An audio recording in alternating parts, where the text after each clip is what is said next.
Thank you, Edith.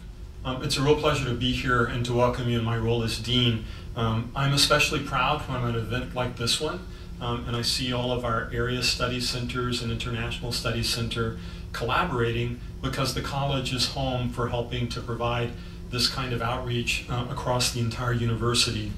One of the things that I really believe is that the centers are uniquely suited to host this kind of an event because they truly involve all disciplines, all the professional schools, all of the different parts of the university, and it links up very nicely to the mission of the college, where we strive to emphasize that in everything we do, we learn without boundaries. We seek to transcend the kind of categories that might isolate or limit what we do in terms of teaching our students, our research, in terms of trying to seek and disseminate new knowledge. We do a lot of things that are very interdisciplinary, and this conference will be a great example of that. We teach about 40 different languages, and as Edith noted, that is more than any other university that is a member of the Big 12 Conference in the Midwest. Our international and area studies centers are an invaluable resource.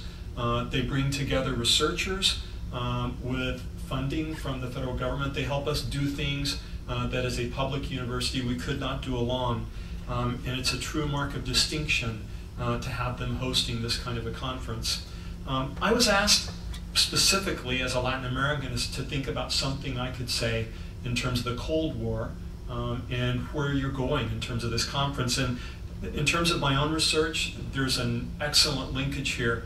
I work on Mexican literature, and I'm often thinking about the fact that when I started working as a scholar, we dealt with the issue of the cactus curtain, clear reference to the Cold War and the Iron Curtain as a way to divide the world. And the cactus curtain had to do with the fact that if you're a Mexican artist, you cannot, should not, and no one would publish you or help you if you didn't write about anything but Mexican nationalism. And that was a complaint in a manifesto by a visual artist in 1957. I do a lot of work on very contemporary literature, and the kind of dates that I think about as a reference point for changes in Mexico would include looking at 26th of April, 1986, the Chernobyl incident, disaster in Ukraine that reminds us about how fragile and international our environmental issues are, international scientific issues that are addressed there. The 19th of October, 1987, Black Monday, the stock market crash. When we think about how program trading and computers link us together in an economic world in a very different way. November 1989, the fall of the Berlin Wall, which is a symbol of the way that we are thinking about communities and identities in a very different way, responding to the pressures of people who are moving or trying to move in different ways today. 1989 also, this may sound like a reach to you, but the Department of Energy launched the Human Genome Project. And for a decade there was a race in terms of mapping the human genome. That is very important in terms of what it does to change the way that venture capital looks at bioscience investments. That is an issue that is very close to the state of Kansas when we think about all that is going on here. But all these kinds of things are tied together very closely when I look at a Mexican author. His name is Jorge Volpi. In 1999, he published a novel called The Search for Klingsor. And it's a novel about the end of World War II, narrated during the fall of the Berlin Wall by a German scientist. And it very much talks about the world during the time of World War II as being organized around a field of forces that we could think of as being aligned with what we describe as a nation. In 2006, he published another novel that's called, in translation, Season of Ashes. And in this novel, he shifts his focus. It deals with an executive from the International Monetary Fund, a Hungarian scientist who works in computational computers, American venture capitalist who's working on the Human Genome Project. And all of that involves Mexicans who are working abroad in this very international context also.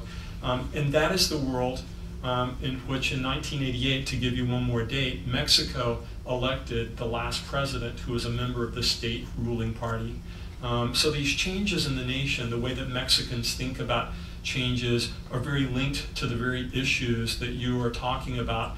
And I know that as I looked at the program, you're going to be analyzing different kinds of case studies, examples from different countries. As you have this conversation, and it's really important, I would encourage you to make one more connection. Right now at the University of Kansas, we're working on changes for our own university. We talk about the expectations we have for ourselves, the aspirations for the way we contribute to our state and our region, and we're also talking about our hopes for the ways that we can contribute to changing the world. We're picking themes that are very related to those changes after the Cold War in terms of topics that link us all together. We're looking at issues related to the environment and how we live in a very environmentally connected world and our energy challenges are shared. We're looking at a world where the race for the human genome provides opportunities for personalized medicine, searches for new cures as we're thinking about where we go with different kinds of explorations to improve well-being in our society. We're also talking about what do we do to build communities. You will be looking explicitly at the pressures that weigh upon communities that are striving to improve their place in our current context. But also as you think about that race for the human genome, the vast amount of information we have today, we're seeking ways to understand how the University of Kansas can contribute even more to harnessing information in new ways. So your conversation is really part of a strong foundation for the very kinds of things that we're exploring as an institution as we're reinventing ourselves for the 21st century. So I am very pleased to have you here today. I know you'll have great conversations, and I thank you for all that you're doing to help us move forward.